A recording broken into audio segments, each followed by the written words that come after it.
The Oklahoma City Thunder are on a 3-game winning streak playing very exciting basketball. There's a lot to be thankful for, so let's dive into what Thunder fans should be thankful for with this team on the Locked On Thunder podcast on the Locked On Podcast Network. Your teams every day. You are Locked On Thunder, your daily Oklahoma City Thunder podcast. Part of the Locked On Podcast Network, your team every day.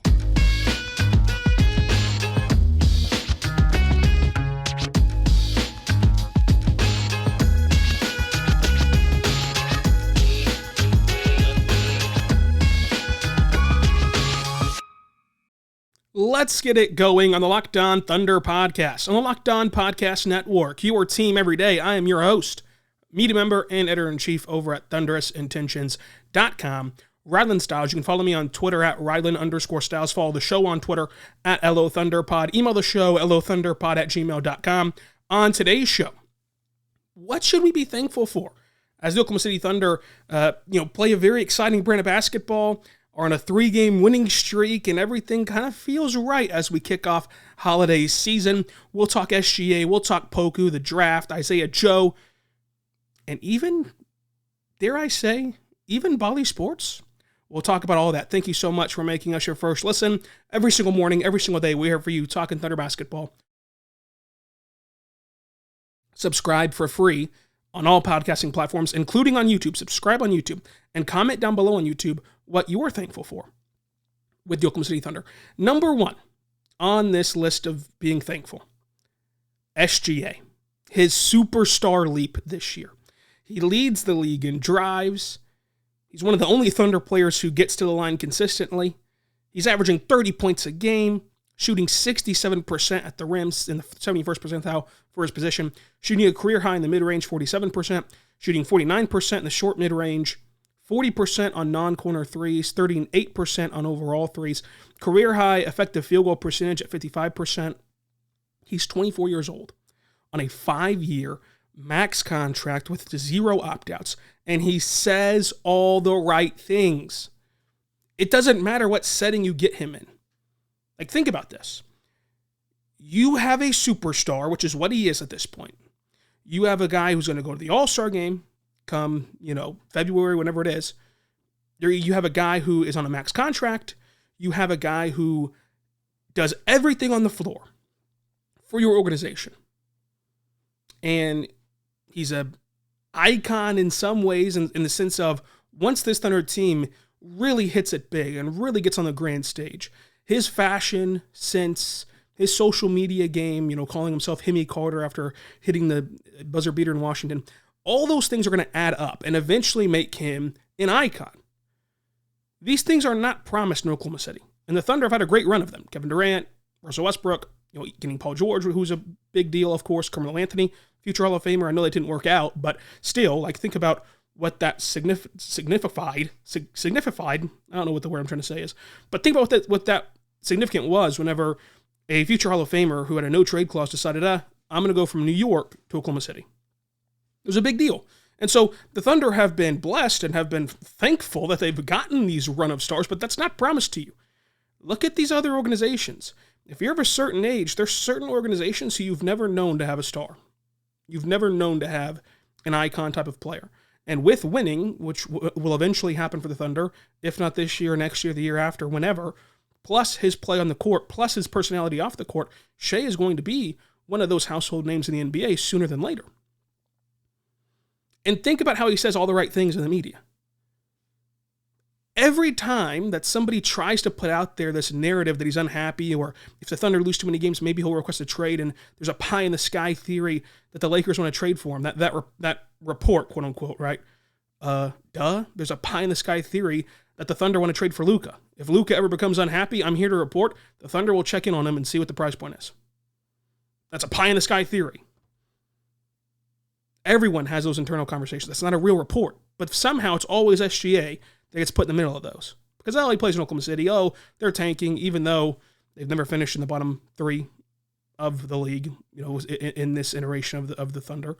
And even though teams are tanking way more egregiously, look at the Spurs this year. Look at their laundry list of an injury report from the word go this season. So even with everyone trying to force this narrative on him to where, oh, it's just a matter of time before he requests a trade, which does crack the door open for SGA to be like, okay, I'll take the bait.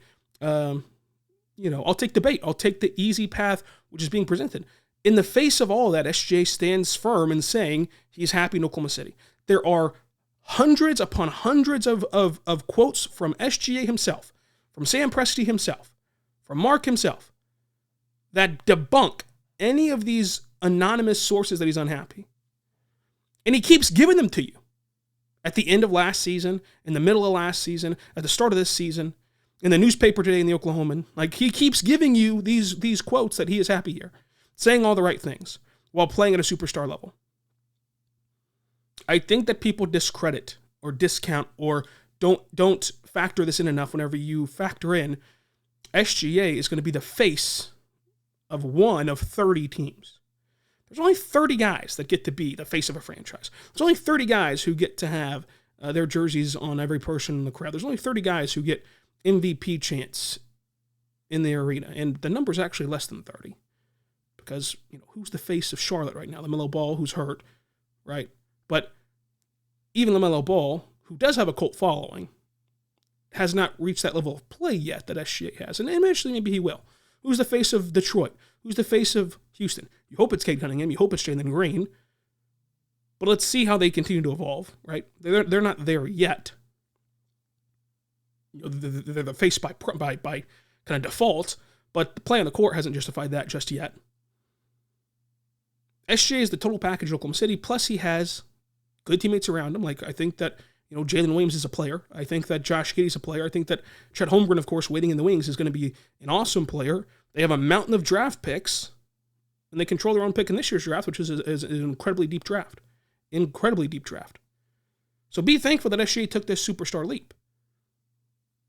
There is just no downside to him playing at an MVP level. He is playing at MVP level, and whenever you're looking around and wondering how this rebuild concludes and how the Thunder will find their 3 stars, because that's kind of the number you have to get to try to win a title. And the Thunder aren't going to sign very many, if any, free agents. So that's kind of out the window.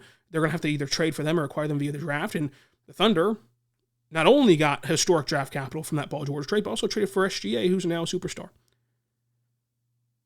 We'll talk about that more and what else we're thankful for coming up. But first, I'll tell you this podcast is brought to you by PrizePicks. Our good friends are over at PrizePicks.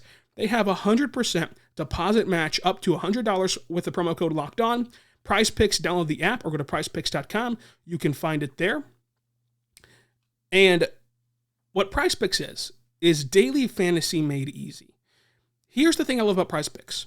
It's very relaxing and fun. If you go play daily fantasy in like a different pool, right, where you're playing against real people, you're going to be playing against sharks who have their whole life around daily fantasy sports. Like, that's how they make their living. They study the analytics, they study the lineups, they study the value, and they can just simply beat you by investing more time than you in these things. If you want to have fun, I think you should go to PrizePicks, because PrizePicks is daily fantasy, but it's you versus the projected numbers. That's all it is. You don't got to worry about sharks and knowing the inside edge of every little detail. What you do is you sit back and go, okay, PrizePicks is going to give you SGA over under 28.5 points. If you take the over, you just sit back, you watch the game. Does he score 29 or not? If he scores 29, you bet the over, you win. If he scores 27 and you bet the under, you win. And vice versa, winning and losing. But that's all it is. It's just the projected numbers and you. So you kind of you get more control over it, and also just have less stress involved of like, oh, what's this person going to pick up? Who's that person going to add to their lineup? It's just you versus the projected numbers, and you get to sit back and watch and have fun and kind of root for, every time that SGA scores or every time that Poku gets a rebound. You can root for all these different things. By going to PrizePicks, they have baseball, they have basketball, football, everything that you can imagine. Go to PrizePicks right now, download the app, or go to prizepicks.com, and you can get a 100% deposit match guarantee up to $100 using the promo code LOCKEDON. That is prizepicks.com. Check it out today.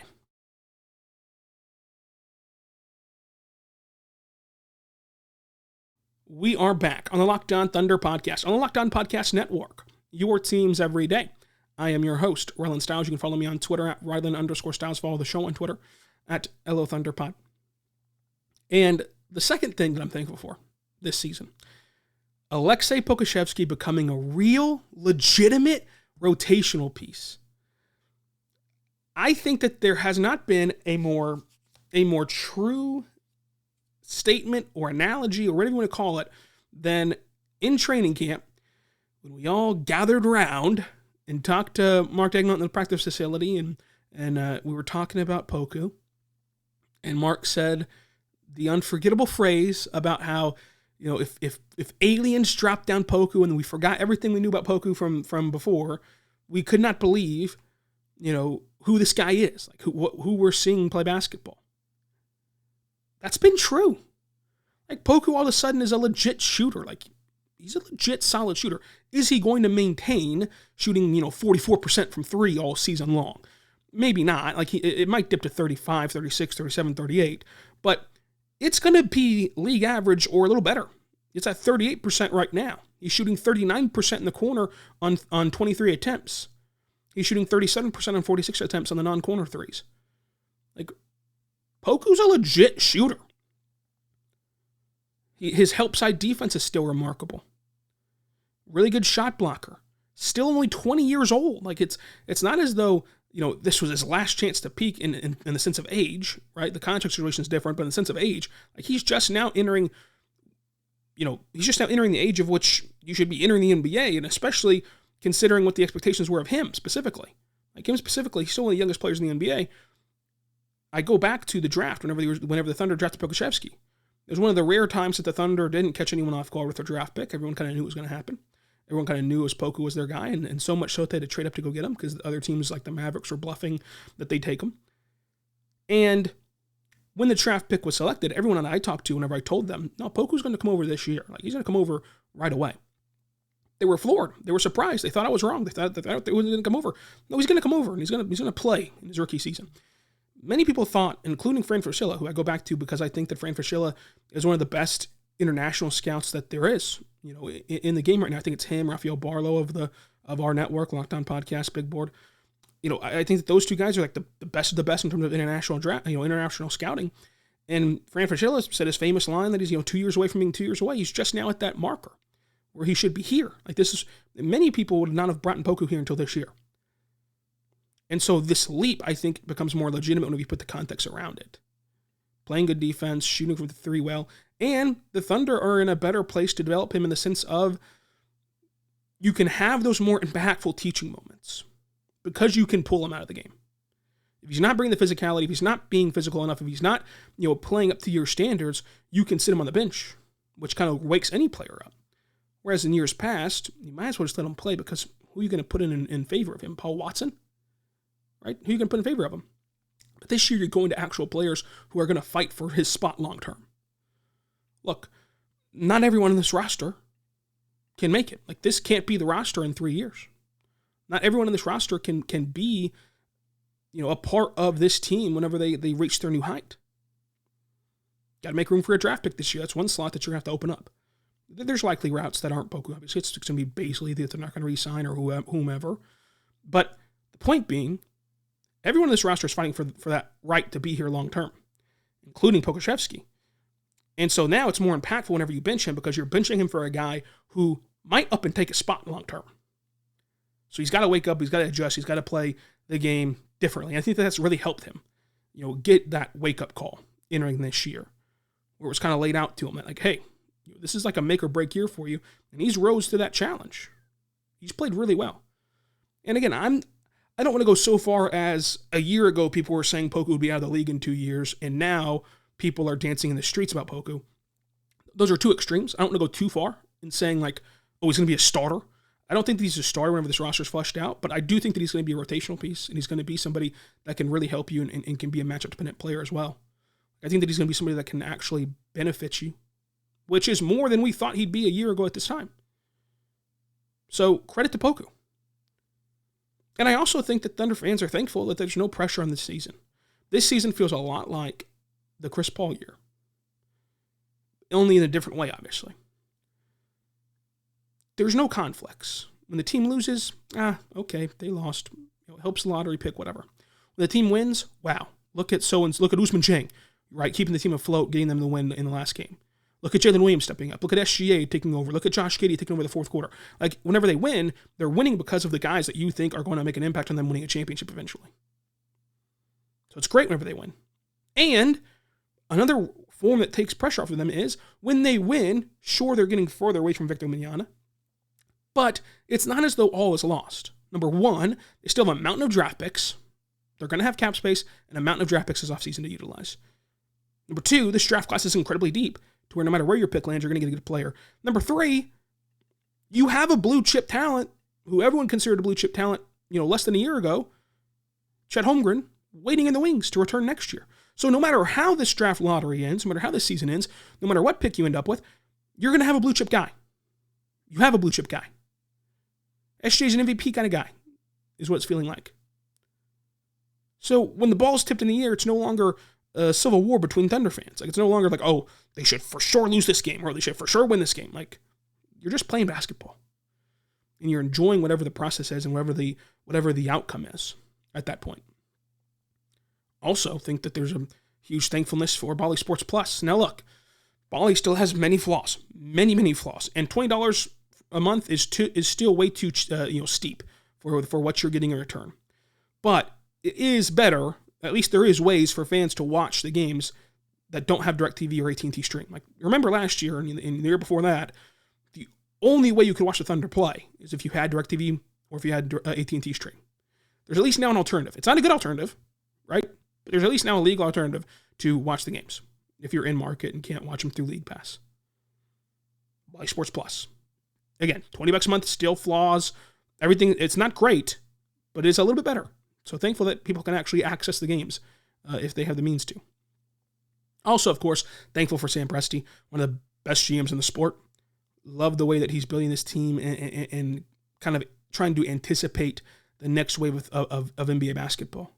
Like, I look at what Lauri Markkanen is doing right now for Utah, and like how he's being used and how they're not afraid to allow him to play on ball and allow him to play make, and that allows the Jazz to have more playmakers on the floor. And I think that Sam Presti's trying to get ahead of that curve, and I think that he thinks that the next curve is going to be all five of my guys on the floor can play make and can run the floor and can run the offense and can create their own shot and can set others up.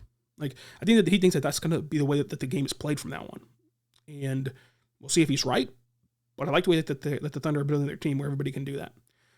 The 2022 draft class, like, you should be thankful for it already. I think that Jalen Williams has all-star potential. I think Ousmane Dieng could be anything in the world. Like, Ousmane Dieng just has so much upside to his game. Like, from the defense that he plays with already as a rookie, playing really, really good defense, to the playmaking at his size, to the shooting ability that he's flashed in this last stint in the NBA, to the inside scoring that eventually can get better as he gets more comfortable with dunking the ball and being more aggressive at the rim. Like, Ousmane Dieng can be just a heck of a basketball player. Chet Holmgren can be a star. And then Jalen Williams, from Arkansas, in the G League, he's shown way more aggression offensively.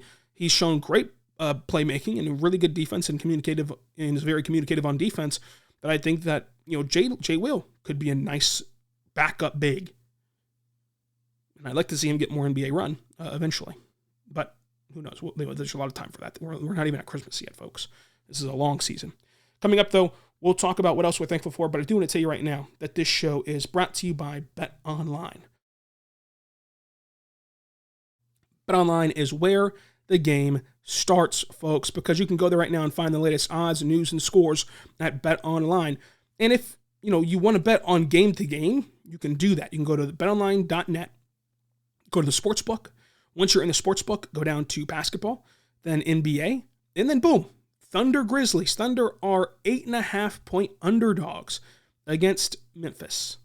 So if you think that they're going to pull off a win and get their fourth straight win over Memphis without Lou Dort, without Kenny Hustle, then bet on the Thunder plus 8.5. You can also bet on basketball. You can bet on NBA futures. Right now, the odds-on favorite to win the NBA championship is the Celtics at plus 350. Warriors are at plus 750, and Bucks are in between them at plus 575. So you can bet on that fun stuff as well. You can also bet on game props. Like, there's a game prop on BetOnline right now for will the Thunder win by 3 to 6 points, or will they win by 1 to 2 points? You can kind of try to guess the margin of victory for the Thunder, and then who will win the race to 20 points? Who gets 20 points first? The Grizzlies are a heavy favorite at minus 175. That's a cool little prop bet. Go check it out at BetOnline. BetOnline is where the game starts.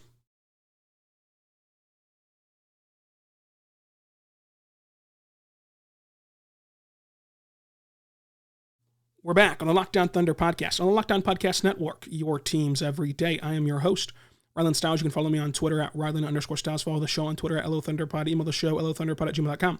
Also, thank you so much for making Locked On Thunder your first listen every single morning, every single day. We're here for you talking Thunder basketball. Check out the Locked On Sports Today podcast. The Locked On Sports Today podcast is taking you beyond the scoreboard and behind the scenes with our local experts and insight that only Locked On can provide on the Odyssey app or wherever else you get your podcast from, including on YouTube, just like this podcast. You can go check out the biggest storylines from around sports. I'm also thankful, which ties into the no pressure, for the NBA draft class. This is the perfect time for a deep draft class for the Thunder. The Thunder needed a deep draft class like they needed air to breathe. Because while the season is still young, and while there's still a lot of runway to flip your draft positioning either direction, right? The one thing's for certain is they're not going to for sure be at the bottom of the barrel. Like they might be, but it's not going to be a sure thing.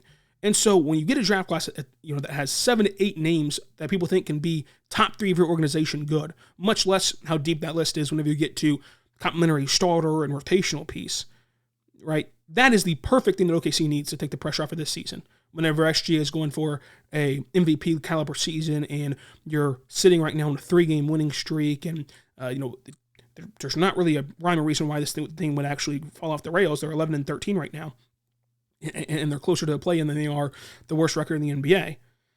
It's so important that this draft is not just Scoot and Victor and then everyone else, right? Like those are going to be 1-2, but this draft still has a ton of good players in it. We know that there's been shallow drafts before. Look at the Victor Oladipo draft. This was not going to be the season for a shallow draft. The Thunder needed to be a deep draft, and it is. So that helps them a lot in their decision-making moving forward, I think. Isaiah Joe, being incredibly fun, is just cool. Like, I said it whenever the Thunder signed him. He shows, like, legit NBA flashes whenever he gets an opportunity. He's done that same thing in Oklahoma City. And, the comeback win over Dallas was huge. Pushing the game to OT against Denver was huge. The three-point shot is so pure, probably one of the purest we've ever seen in Oklahoma City. It's a little bit hyperbolic, but not much. Not much. He stays ready, so we don't got to get ready. Like there's just so many cool things about Isaiah Joe that I think is really cool. Lou Dort turning around his season, very thankful for that. The freakout was extreme over the first 10 games of the season about Lou Dort. And then some of you replied on Twitter what you were thankful for. The Paul George trade, very popular one. Shai, Poku, Chet, very popular ones as well. And then one answer was that the team allows players to develop and to kind of play into their role, which they do. So that's very, very thankful for that as well. So until tomorrow after the Grizzlies game, be good and be good to one another.